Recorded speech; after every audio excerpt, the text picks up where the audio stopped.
Et donc je cède la parole pour commencer à Guillaume Labouret, qui est chargé de mission au sein du département Alerte et Crise à la direction adjointe Veille et Sécurité Sanitaire de l'ARS. Merci beaucoup Guillaume. Pour préciser mes missions, je suis en charge de la planification en matière de situation sanitaire exceptionnelle et plus particulièrement de la coordination du dispositif Orsan. Donc, nous allons vous présenter avec mes collègues ce dispositif Orsan qui signifie l'organisation des secours en santé, qui a donc pour fonction d'organiser le système de santé, notamment en situation sanitaire exceptionnelle. Vous avez un schéma qui vous permet de comprendre globalement l'objectif Orsan, c'est-à-dire qu'en temps normal, on a un équilibre entre l'offre de soins et la demande de soins courants. En tout cas, on essaye d'obtenir cet équilibre. Et lorsqu'on est impacté par une situation sanitaire exceptionnelle, la balance penche. Alors soit là, de ce côté-là, si on a une situation sanitaire exceptionnelle de type afflux massif de victimes ou de type phénomène épidémique ou climatique intense, qui va du coup contribuer à devoir renforcer les besoins de soins. On peut aussi avoir une balance qui pencherait dans l'autre sens, avec une offre de soins déficitaire. Par exemple, si un établissement est immobilisé, doit être évacué ou subit une cyberattaque. L'objectif d'Orsan, c'est de prévoir les modalités de renforcement de l'offre de soins pour rétablir cet équilibre-là, pour permettre à la fois évidemment la continuité de la demande en soins courants et puis de mettre en œuvre ces besoins spécifiques de soins. Le dispositif Orsan est complètement complémentaire avec le dispositif Orsec. Le dispositif Orsec est un dispositif qui prévoit l'organisation des secours sous l'autorité du préfet de département, qui va mobiliser et coordonner les personnes publiques et privées pour assurer la protection générale de la population. Donc, on va avoir un dispositif pré-hospitalier qui va mobiliser notamment les forces de sécurité intérieure, les services départementaux d'incendie et de secours, et qui va permettre d'organiser sur place l'événement avant que les patients ne soient orientés vers les opérateurs du système de soins. Et là, on entre dans le dispositif Orsan proprement dit, avec les plans et les dispositions spécifiques transversales, je vais y revenir, le SAMU faisant souvent, ayant la fonction de faire ce relais entre le dispositif Orsec et Orsan avec l'orientation des patients et des victimes. Alors, avant d'en venir au dispositif Orsan, il nous a semblé important de rappeler le schéma d'alerte à l'ensemble des participants. Ce schéma d'alerte correspond au fait d'envoyer, quelle que soit l'alerte, à partir du moment où elle a un impact sur le système de santé, vers les mêmes interlocuteurs qui sont au point focal régional à l'Agence régionale de santé. Vous avez le numéro unique et le mail qui s'affichent sur l'écran. Ce système de réception des alertes fonctionne 24 heures sur 24, 7 jours sur 7. En heure ouvrée, ce sont des agents qui sont positionnés au point focal régional qui vont recevoir ces alertes. Et puis en heure non ouvrée, ce sont des cadres d'astreinte qui vont assurer ce relais et qui vont faire une première analyse de l'impact de cette alerte et du niveau de gestion à mettre en œuvre.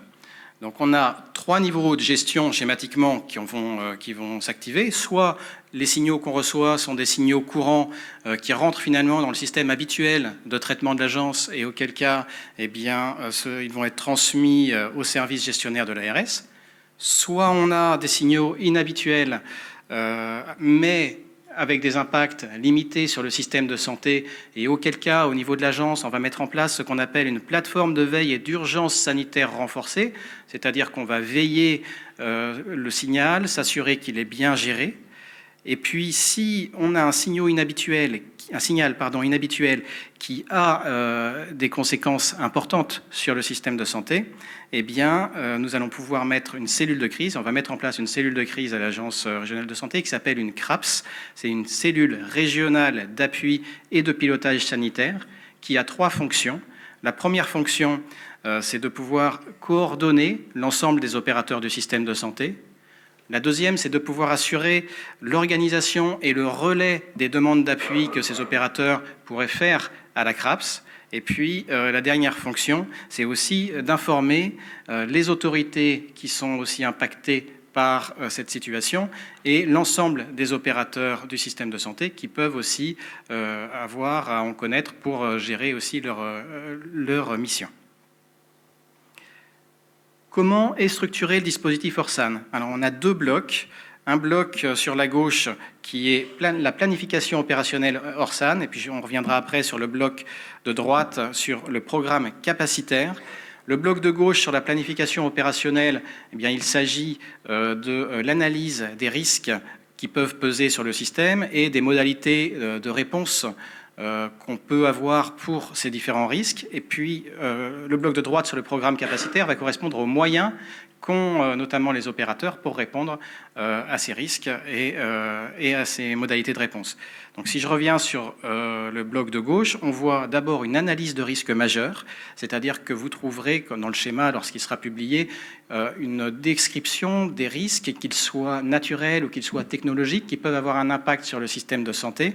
Et on a fait un focus plus particulier sur les risques d'inondation, sur les risques de feux de forêt, sur le risque également Céveso, de façon à ce que notamment les établissements sanitaires et médico-sociaux puissent se situer par rapport à ces risques-là. Évidemment, les risques sont bien plus larges. Il y a des risques qui sont moins localisables. Si on pense aux tempêtes, par exemple, ou je suppose que vous avez d'autres risques en tête qui peuvent effectivement, qui peuvent être difficiles à localiser. Mais on a cherché à vous permettre de repérer ceux qui pouvaient vous concerner le plus. Ensuite, nous avons les plans opérationnels de réponse et les dispositions spécifiques transversales. J'en parle pas tout de suite puisque je vais y revenir juste après. Ça, ce que disait aussi Madame Le Formal tout à l'heure, c'est ce bloc de gauche nous a beaucoup occupé en 2023.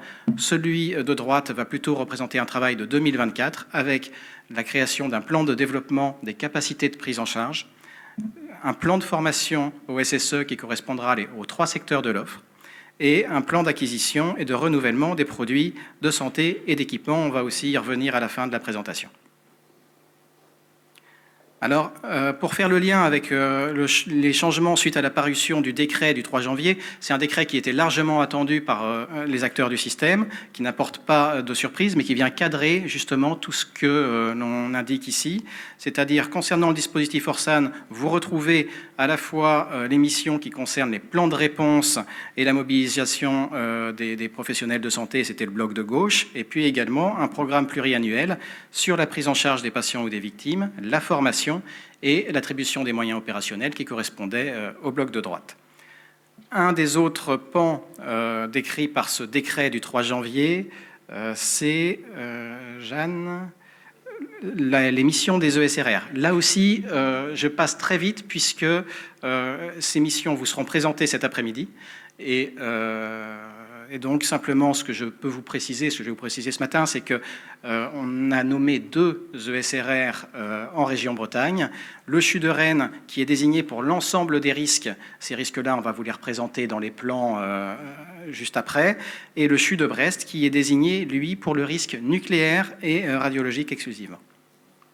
Et enfin, dans le décret, vous trouverez pour les établissements sanitaires et médico-sociaux ce qui est attendu en termes de contenu pour le PSG, TH, SSE, le plan de gestion des tensions hospitalières en SSE, c'est-à-dire globalement le plan blanc des établissements de santé, et puis le plan bleu pour ce qui concerne les établissements médico-sociaux.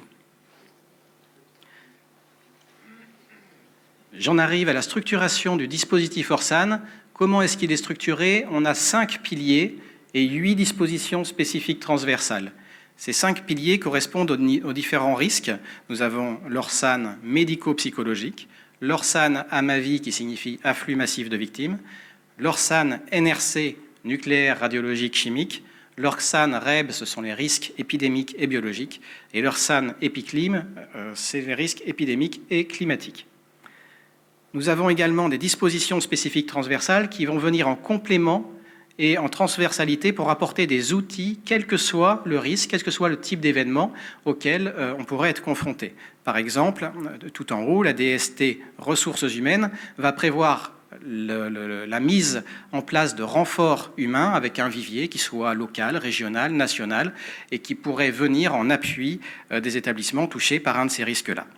Il existe également la DST vaccination exceptionnelle, la possibilité de mettre rapidement en place des centres de vaccination si besoin.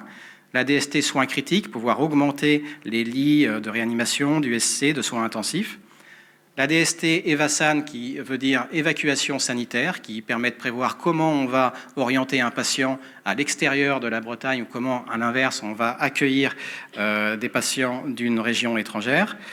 La DST évacuation des établissements de santé et médico-sociaux. Une DST dépistage massif. Une DST sécurisation des établissements de santé et médico-sociaux qui comprend notamment les risques dont on va parler aujourd'hui, cyber, les risques réseau, eau, électricité, notamment, mais d'autres risques également. Et enfin, la DST accueil des renforts extra-régionaux qui prévoit la logistique à mettre en œuvre pour accueillir des renforts si nous n'avions pas l'ensemble des moyens à disposition en Bretagne. Sur 2023, nous avons dû travailler de façon assez rapide sur le premier semestre car le ministère nous demandait d'être en ordre de marche dès la Coupe du Monde de rugby. Ce qui fait que de décembre à mai 2023, nous avons réuni des groupes experts avec resserrés qui permettaient d'avoir une vision aiguë des demandes et des besoins des groupes et qui comprenaient des représentants des 3 secteurs de l'offre. Puis, jusqu'en septembre 2023, nous avons soumis ces travaux à l'ensemble des partenaires et des opérateurs de santé de façon très large, via un webinaire le 1er juin auquel un certain nombre d'entre vous ont participé, et puis également des concertations écrites sur un site dédié, Osmose, qui a permis de recueillir également un certain nombre d'observations, de transmettre ces observations ensuite au service de l'ARS, de valider une version finalisée de ces documents, pour ensuite arriver sur la phase de consultation réglementaire, notamment auprès des préfectures, et on est en train de recueillir les dernières observations dans ce cadre-là pour permettre la publication et la diffusion des plans au premier trimestre 2024, et donc vous les envoyer. Alors je vais maintenant laisser la parole à Jeanne Thomas, qui va vous présenter les différents plans des dispositifs Orsan. Merci beaucoup Guillaume. Donc je me présente rapidement. Je travaille également au département alerte et crise de l'ARS et j'ai été notamment en pilotage du plan Orsan-REB cette année. Donc l'idée de la présentation là, c'est pas de rentrer dans le détail de l'ensemble des plans, mais de vous présenter rapidement quels acteurs sont concernés par quel plan et le contenu global du plan. Donc tout d'abord, le plan Orsan à ma vie, qui a été rédigé en 2018, c'était le plan qui était déjà validé au début de l'année. C'est un plan qui va surtout concerner les établissements de santé et qui traite de la prise en charge d'un afflux massif de blessés traumatiques, somatiques. Donc à ma vie pour afflux massif de victimes, et c'est un plan qui est très interconnecté avec un plan préfectoral qui s'appelle le plan Orsec nombreuses victimes, qui lui va prévoir toute l'organisation préhospitalière des secours, la sécurisation autour de l'événement, l'intervention des pompiers, des forces de l'ordre, mais aussi du SAMU, qui va être vraiment en lien, en interface entre les deux volets, avec le système de santé, l'Orsan, dont l'intervention est décrite dans le plan Orsan à ma vie. Et donc le SAMU va orienter les victimes dans les différents établissements. Ce plan va aussi aborder notamment le suivi des victimes via l'outil civique et les techniques de prise en charge, donc notamment le damage control. Le plan Orsan médico-psychologique, il va être souvent en lien avec le plan à ma vie. Il sera souvent déclenché si le plan à ma vie est déclenché. Il va traiter cette fois de la prise en charge de nombreux blessés psychologiques. Avec un objectif, donc c'est de faire face à un nombre important. On est vraiment sur une question de nombreux blessés et il va être en complément du plan Orsan à ma vie. Il peut toutefois tout à fait être déclenché en dehors du plan Orsan à ma vie. L'ensemble des plans des DST peuvent être déclenchés de manière unilatérale ou concomitamment.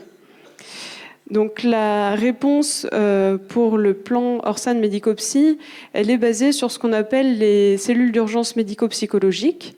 Donc c'est des structures qui sont composées de différents professionnels de l'urgence médico-psychologique et dont les professionnels vont être détachés par leur établissement en cas de situation sanitaire exceptionnelle. Donc c'est le SAMU qui déclenchera la cellule d'urgence médico-psychologique. Et cette dernière a 2 modalités d'intervention principales. La mise en place d'un poste d'urgence médico-psychologique qui peut être physique, qui peut être mis en place dans un établissement, dans une salle communale par exemple, à proximité d'un événement, ou bien l'orientation, si elle n'est pas physique, en téléphonique par exemple, ou bien l'autre modalité, c'est l'orientation vers des dispositifs de santé mentale déjà existants. Le plan Orsan Epiclim va lui traiter d'un risque qui est plus courant. Il va aborder le volet des tensions hospitalières notamment, mais aussi il peut concerner les établissements médico-sociaux et les professionnels de ville. Concernant les épidémies saisonnières ou les épisodes climatiques, avec plusieurs objectifs. C'est d'être dans l'anticipation, d'éviter les tensions, en prenant en compte les impacts d'un phénomène inhabituel, climatique ou épidémique. On va être quand même sur des épidémies plutôt courantes, type bronchiolite, grippe, et de réduire la vulnérabilité de l'ensemble des opérateurs du système de santé en anticipant ces phénomènes. Donc, dans un objectif de gérer les tensions. On a 2 annexes. Donc pour chacun des plans, vous avez un tableau des acteurs que je vous invite à regarder peut-être des fois avant de lire le plan. Vous avez un tableau des acteurs qui précise ce qui est attendu de chaque acteur, donc qui précise ce qu'ont à faire les établissements de santé, les professionnels libéraux ou les établissements médico-sociaux. Et donc dans ce plan, on a 2 annexes avec 2 tableaux des acteurs qui concernent le risque épidémique et le risque climatique, avec différents niveaux de posture qui vont enclencher des actions. Par exemple, en risque canicule, vous avez peut-être reçu les derniers étés des messages d'alerte. Donc ces messages vont être définis et ces modalités d'action dans le plan Epiclim. Ensuite, le plan Orsan-REB, lui, va également concerner le volet épidémique, risque biologique, mais vraiment sur le côté émergent ou réémergent d'un agent pathogène avec un potentiel épidémique important. Donc, par exemple, la variole, mais c'est également le Covid ou le monkeypox. Donc, l'objectif, c'est d'organiser la réponse du système de santé face à l'émergence d'une maladie et de protéger la population d'une possible contagion, mais aussi le système de santé. Donc on va avoir des mesures larges populationnelles. On a des liens aussi dans ce plan qui sont décrits avec les préfectures ou avec des organismes, par exemple, de communication pour mettre en place des campagnes à destination de la population. Et ce plan, il va être défini en 3 phases. Donc la phase d'alerte, où ça va être surtout les établissements de santé experts qui vont être concernés. Donc pour chaque plan du dispositif Orsan, les établissements de santé ont fait l'objet d'un classement. Ils sont première ligne expert, première ligne, deuxième ligne ou posture minimale. Et donc ce classement a été reçu individuellement par chaque établissement de santé et il va définir pour chacun des plans les actions attendues.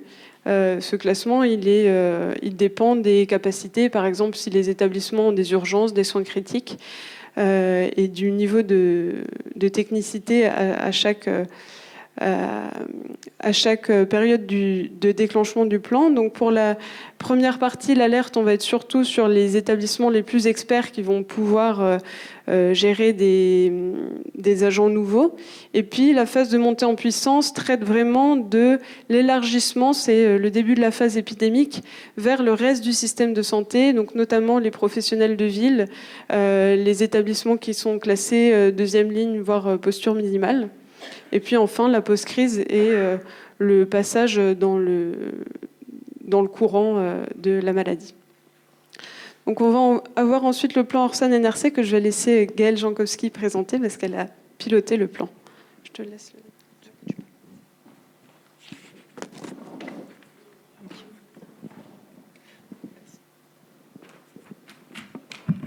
Bonjour, donc Gaëlle Jankowski. Donc, le plan Orsan NRC, lui, va traiter, va permettre de gérer un risque nucléaire, radiologique ou chimique dans le système de santé. Donc, l'objectif sera d'organiser la réponse du système de santé pour assurer la prise en charge médicale de personnes exposées à un agent radiologique, chimique ou nucléaire. Et ce plan complète en fait le plan Orsec, qui organise lui la prise en charge et la décontamination des victimes sur site ou à proximité de l'événement. Donc l'objectif pour le système de santé sera de pouvoir décontaminer à l'hôpital les victimes qui, elles, échapperaient au dispositif préhospitalier. Donc on est là face, que ce soit pour le risque NR ou le risque chimique, à une même stratégie de prise en charge, à savoir décontaminer les victimes qui se présenteraient spontanément à l'hôpital. L'objectif est d'interrompre l'exposition le plus rapidement possible des victimes à l'agent chimique, radiologique ou nucléaire. Et bien sûr, prévenir le transfert de contamination dans l'établissement de santé. L'objectif sera également d'assurer le plus rapidement possible les soins nécessaires et appropriés, notamment apporter et donner les antidotes ou suppléer une fonction vitale le plus rapidement possible. Néanmoins, les priorités peuvent différer si on se trouve face à un risque plutôt nucléaire et radiologique ou alors chimique. Dans le premier cas, pour le risque nucléaire et radiologique, il faudra identifier le plus rapidement possible la gravité de l'état de chaque victime pour déterminer la priorisation entre prise en charge médico-chirurgicale ou décontamination. Donc dans ce cadre-là, l'urgence médico-chirurgicale prime en fait sur la décontamination. À la différence du risque chimique où là, il sera nécessaire de décontaminer à minima en urgence avant de faire entrer le patient dans la structure hospitalière. Et ce que je voulais rappeler également, c'est que pour tous les plans, vous trouverez au sein de chaque plan un tableau des acteurs qui reprend en fait les attendus, les actions à mener pour chacun d'entre vous, que ce soit pour le SAMU, les établissements en fonction de leur classement, pour les professionnels de santé libéraux également, et bien sûr aussi pour l'ARS. Donc, nous sommes revenus là sur la présentation de tous les plans opérationnels Orsan, dont la rédaction, comme on l'a dit, nous a bien occupé toute l'année 2023. Nous allons voir maintenant les perspectives pour l'année à venir. Donc, ces perspectives concernent particulièrement le programme capacitaire Orsan, qui lui vise à identifier les actions à mener par l'ARS et également par les acteurs du système de santé pour maintenir et développer les capacités de prise en charge des patients en situation sanitaire exceptionnelle. Donc ce programme capacitaire est composé de 3 points qui vont pouvoir être travaillés, développés en parallèle l'année prochaine. Donc le premier point concerne le plan de développement des capacités de prise en charge. Alors ce point, lui, concerne uniquement les établissements de santé. Il vise à identifier les capacités d'accueil de tous les établissements de santé en fonction de la nature des événements, donc des risques, et de la classification des établissements de santé. Comme on l'a dit, chaque établissement est classé première ligne expert, première ligne, deuxième ligne, ou alors posture minimale. Et cette méthodologie sur le capacitaire a été définie pour le plan Orsan Amavi déjà. Vous avez peut-être, certains d'entre vous, été destinataires d'une enquête au dernier trimestre 2023 qui a permis de faire ce capacitaire pour le plan Amavi. Dès que les résultats seront consolidés, vous serez bien sûr destinataire. Et ce travail a donc vocation à être réalisé pour tous les plans. Le deuxième point concerne le plan de formation aux situations sanitaires exceptionnelles. Donc lui concerne tous les secteurs de l'offre. Il comprend les priorités de formation de la région, le calendrier des entraînements, des exercices régionaux, le programme de formation aux situations sanitaires exceptionnelles. et un travail en lien avec les 4 CESU, les 4 centres d'entraînement aux soins d'urgence, et des représentants des 3 secteurs de l'offre, définira en 2024 un plan pluriannuel de formation pour tous les professionnels des 3 secteurs de l'offre. Le 3e et dernier point de ce programme capacitaire concerne le plan d'acquisition et de renouvellement des produits de santé. Donc, il concerne notamment les moyens tactiques, dits tactiques, positionnés dans les établissements de santé. Donc, l'objectif l'année prochaine, c'est de poursuivre, puisque c'est déjà commencé depuis un certain temps, l'acquisition et la maintenance de tous ces moyens qui sont mobilisables et qui doivent être projetables le plus rapidement possible en cas d'événement pour venir renforcer le dispositif d'aide médicale urgence.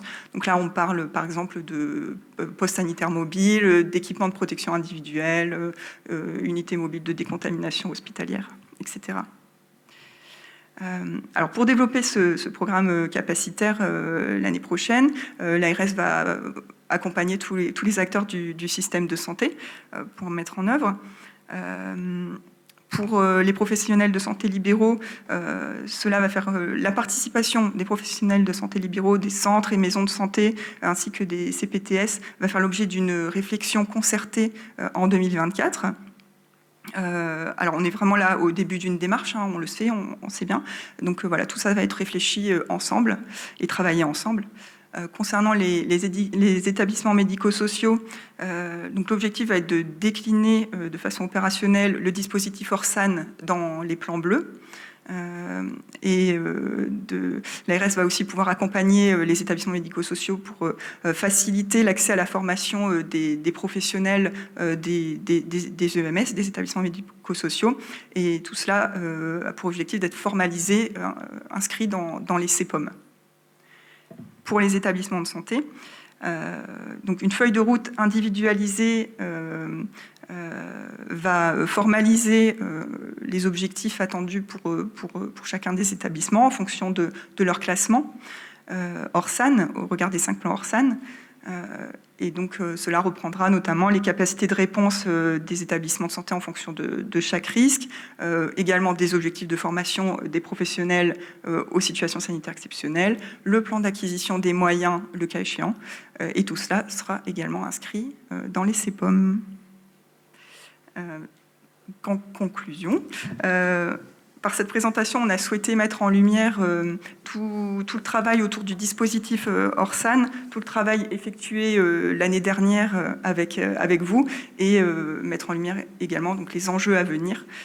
Nous vous remercions de votre attention et on est à votre écoute. Merci Gaëlle, merci à vous 3. Bon, c'était très clair, merci beaucoup pour le support pédagogique et très compréhensible. Mais néanmoins, je pense qu'il y a pas mal de questions qui peuvent se poser à vous. On voit bien se dessiner, puisqu'on est au milieu du gué, le chemin qui reste finalement à parcourir, en tout cas ces grands points de repère, ces grands jalons.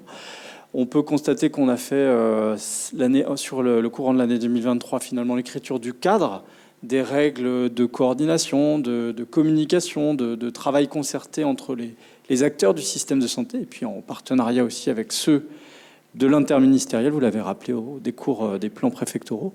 Et donc, il nous reste du chemin à parcourir sur la partie programmation, sur le capacitaire, sur la capacité qu'on aura aussi à donner une dynamique aux formations. Je pense notamment à l'AFG, SU et SSE, et aux formations des référents SSE. Ils sont quand même assez nombreux au sein de la salle.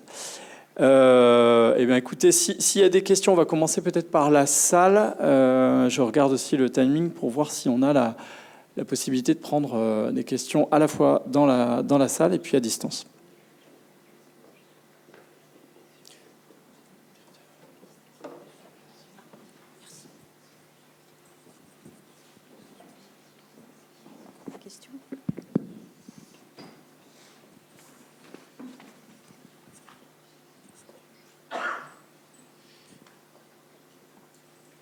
Alors, je vois qu'il y a une question. Allez-y, on est entre nous.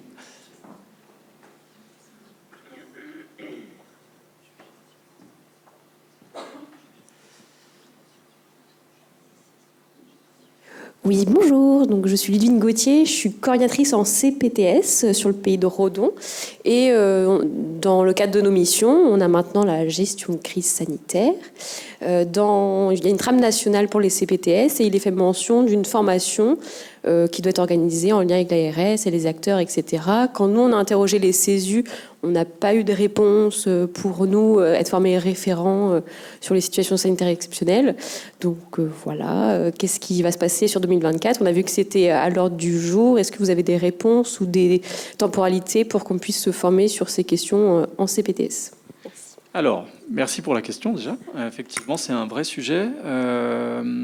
Pour vous donner quelques éléments de réponse, donc on a prévu de travailler notamment avec les 4 CESU bretons et les représentants des 3 secteurs de l'offre de soins, la question de la déclinaison de la politique de formation à la gestion de crise pour le système de santé sur la région.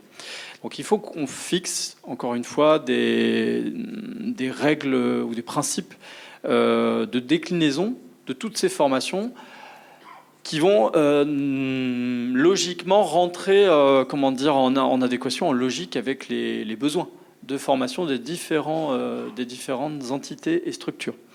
Alors évidemment, il y a ceux des directions des établissements de santé, mais également pour le secteur libéral, on va avoir besoin d'identifier les besoins, notamment des CPTS, en termes de formation. Je pense surtout finalement aux gens qui pilotent, qui coordonnent la question de la gestion de crise sur les CPTS. Et donc là, il faut qu'on puisse intégrer ce besoin, notamment dans l'offre de formation autour des référents SSE, pour que vous puissiez, dans les formations qui seront portées par les CESU, intégrer justement ces dispositifs et comme ça pouvoir acquérir les données nécessaires au pilotage en interne de l'organisation et de la structuration de vos propres dispositifs de gestion de crise dans le cadre qu'on vient de voir là, puisque vous allez également être destinataire de toutes ces règles que contiennent les plans de réponse. Je ne sais pas si j'ai répondu en partie à votre question. On est sur le démarrage. Mais oui, vous êtes bien identifié comme pouvant participer aux formations délivrées à destination des référents SSE par les CESU. Alors ça, c'est une question un peu plus compliquée. Je pense que ça arrivera au mieux fin 2024 et plus précisément, je pense en 2025.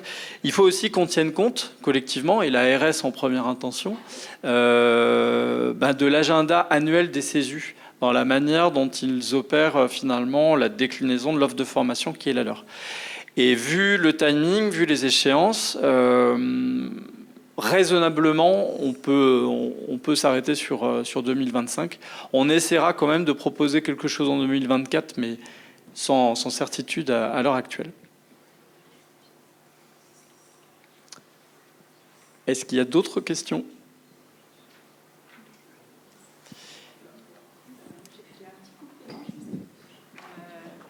Juste pour ajouter que les travaux sur l'élaboration du plan pluriannuel de formation débutent là fin janvier, le 31 janvier.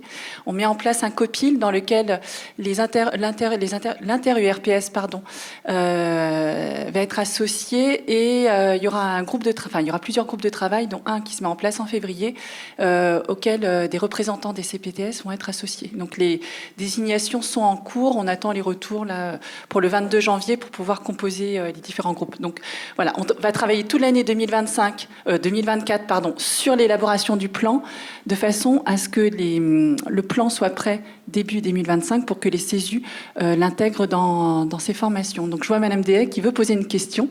Voilà.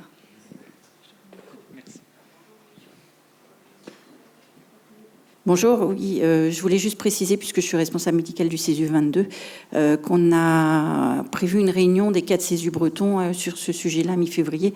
Donc on est dans la dynamique aussi. La problématique, c'est le temps, les ressources humaines. Je ne vais pas redire. Merci. Voilà, alors en complément, je pense que c'est dans la continuité en tout cas de nos échanges sur le champ de la formation et de l'accompagnement des acteurs. Vous avez indiqué que pour chacun des risques, donc il y avait une cartographie des acteurs qui définit la place et le rôle de chacun. J'entends le projet de formation et j'en suis plus que ravie, parce qu'il est nécessaire. Pour autant, on a pu voir à travers les différentes crises que les uns et les autres on a vécues, c'est ce besoin de coordonner les acteurs. Et donc, c'est pas tant une question peut-être qu'une demande, c'est que ces formations, elles ne soient pas, autant que faire se peut, ciblées tantôt pour les CPTS, tantôt pour les hospitaliers, mais plutôt pour tout le monde en même temps, pour permettre effectivement une meilleure coordination, une meilleure aussi connaissance des acteurs. Et puis, je m'interrogeais aussi sur la place des établissements privés dans le dispositif, puisque je ne crois pas l'avoir vu. Alors, peut-être juste, si vous pouvez nous rappeler, avant de passer le micro, votre fonction pour qu'on puisse... Excusez-moi, Valérie Jouvet, DG du Centre hospitalier de Douarnenez. Merci, Madame Jouvet. Oui, effectivement, alors vous faites bien de le mentionner. L'idée, pour la première remarque, c'est qu'on ait finalement un focus sur cette clé de voûte qu'est le fait de se parler, de se connaître, d'interagir et de savoir finalement définir une trajectoire face à un événement inhabituel et qui nous pose des soucis en termes de compréhension, une trajectoire collective, qu'on fasse rentrer finalement l'action des acteurs dans une démarche de synergie et de bonne efficience. Donc ça, effectivement, c'est un vrai sujet. Mais on l'a bien en tête collectivement avec les CESU et on verra dans quelle mesure les modalités de formation peuvent finalement amener les publics à être groupés et à partager finalement en dehors des champs des différents secteurs une vision commune de ce qu'est la gestion de crise, en tout cas dans ces grandes lignes. Sur la question de la place des établissements privés, c'est tout à fait intégré. En fait, quand on parle du secteur hospitalier, on parle aussi de l'apport du public, du PSPH et du privé. Dans toutes ces composantes et dans les forces qui sont les vôtres, on a bien intégré ces questions et on est aussi vigilant dans l'impact que peuvent avoir les risques sur le secteur privé.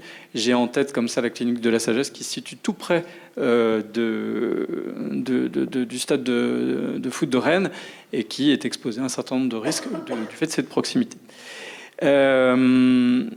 Est-ce qu'il reste éventuellement des questions dans la salle? Je vois que le temps tourne. Peut-être Madame Cagnon?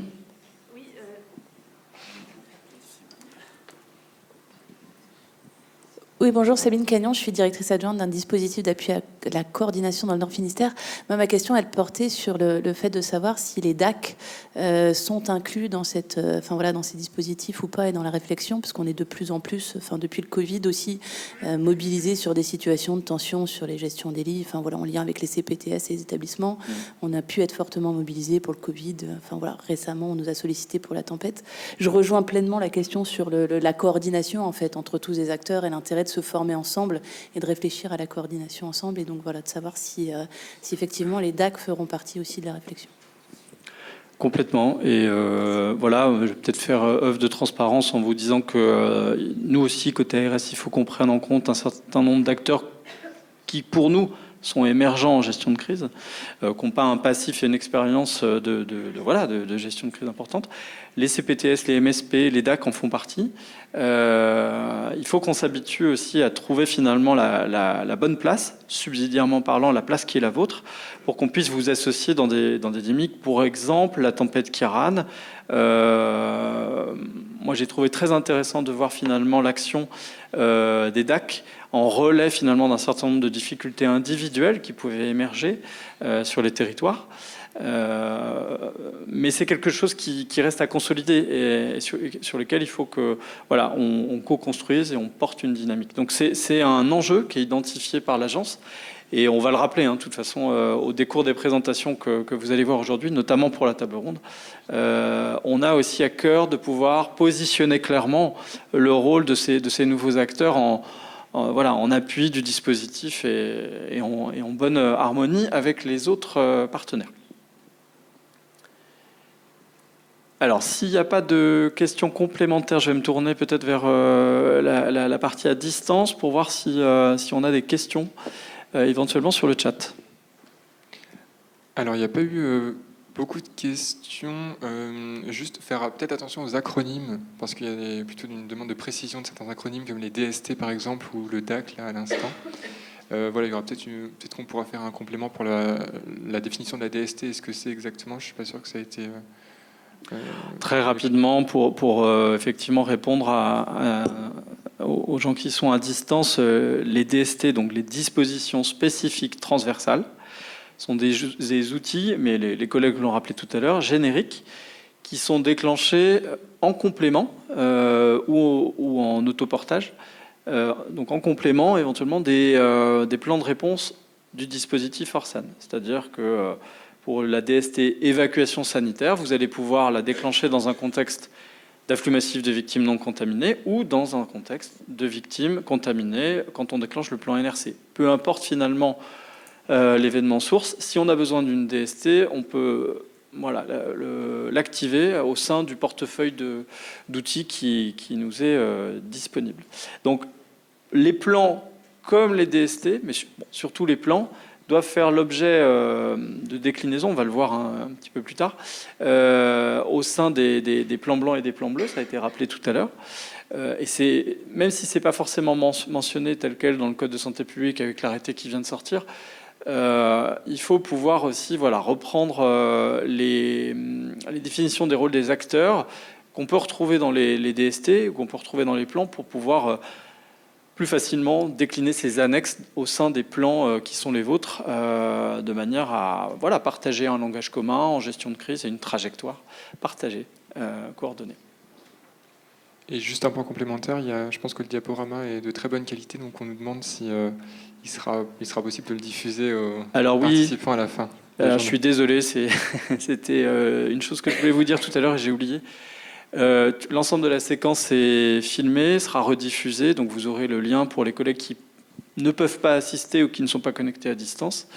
Et vous aurez également le support, les supports qui vous seront présentés aujourd'hui. S'il n'y a pas d'autres questions, je vous propose d'enchaîner. Je remercie encore une fois les collègues du département.